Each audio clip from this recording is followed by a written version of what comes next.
রাতে ৮টা থেকে ৯টা পর্যন্ত মাল খাবে।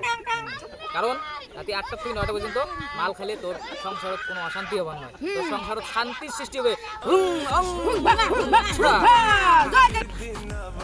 আরো কিছু আছে কোন মোর সংসার শান্তি কম করে মাল খেতে খেতে শুনি লেগে গেছে রে।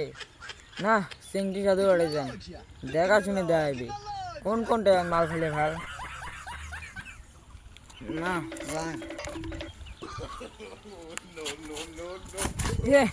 যান সারা দেখা শুনে এটা দেখি সং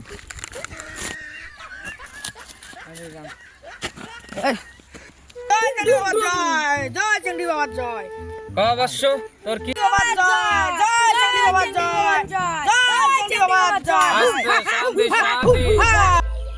অবশ্য তোর কি হয়েছে, অসুবিধা কিসের?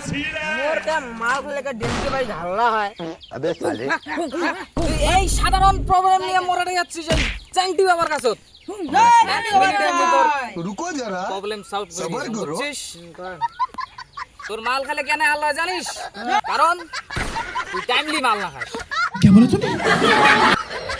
তো মুই তো আজকে তো টাইম করে দিয়েছ মাল খাওয়ার টাইম। ডেন্টি বাবা কোন তো দয়া করি কম তার যেমন মাল খাওয়ার টাইম বলে কয়া যায়।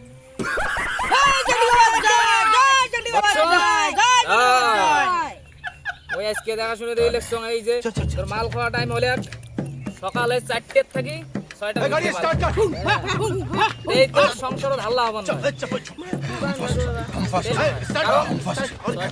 4টে থেকে 6টার ভিতরে মাসি এক নম্বর নিয়ম। দয়া করি এলা 2 নাম্বার প্রশ্নটা কর। অবশ্য কয় আসুন দেখি কয় আসুন কা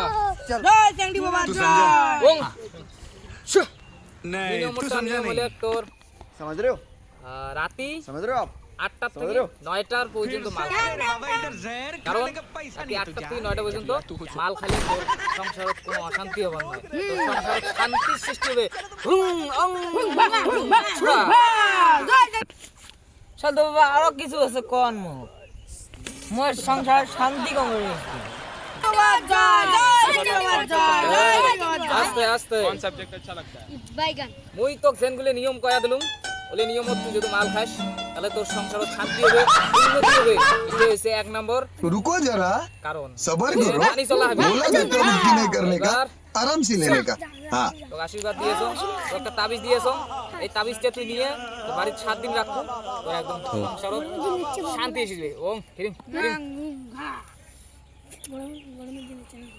রাউত দে তাবিজ দে।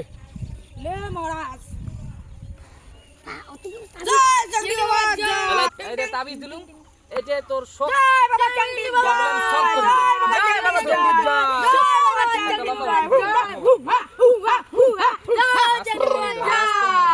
মেলা যাও নাকি আজা সাধু বাবা সেন্টা কল মানে চল